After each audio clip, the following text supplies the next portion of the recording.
I don't like anniversaries that celebrate the end of some folk hero's actions by marking when he died. Because everybody's going to die, by hand of man or by God's grace. That's something everybody shares. What's different is in how we face and how we live. And that is what we need to celebrate. Let's pick the date the hero's born, or better yet, we should adorn the date the action most defines, that act or word that does incline our recognition that this one is so sublime, our lives were changed and bettered by the fact that they existed. Take Martin Luther King, the day he spoke at the reflecting pond. No, better yet, the speech so seldom shared when he deconstructed Vietnam. When he taught us how the profits of the few were borne upon the backs of common folk, left broken by the side, in the one consistent trait all our national leaders have: they never really care. So Marley died on the 11th of the month of May. What I remember to this day is dancing, wrapped up in his song, and the loving arms of Karen's strong embrace. Not even sure which tune it was, just simply knew, and knew because the rhythm and the words conjoined and lifted us above our groins and made us both aware that we could overcome each and all adversities that we might ever face.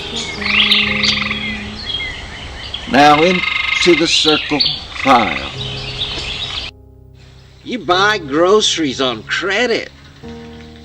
Can't afford to get sick. And though working 2 jobs, you've got less bring-home pay. You've quit chasing the American dream. Hell, you can't even hope to retire. Because the money that you're spending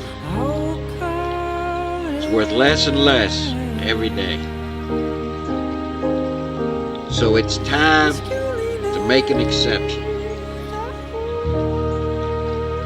Yeah, it's time for true changes to start. This time, don't follow the money. This time, follow your heart.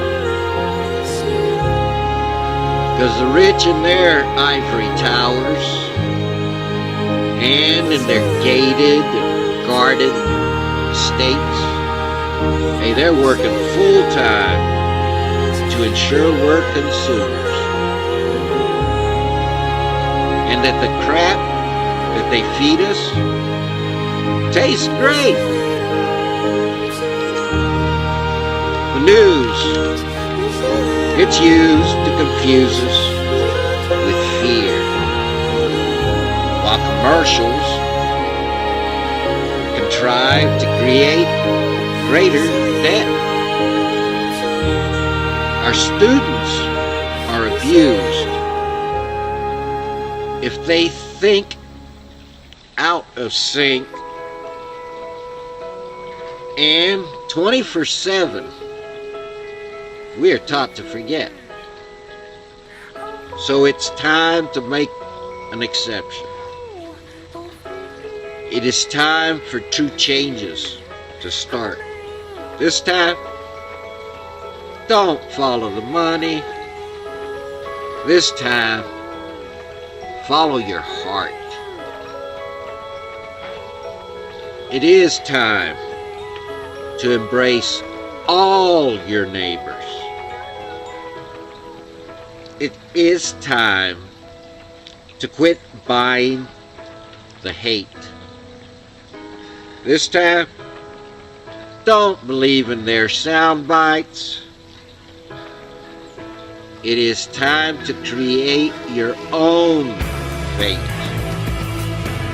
Because crimes have occurred while we've all been asleep. So wake up, act out, and show your concerns. Quit buying their crap while our nation burns.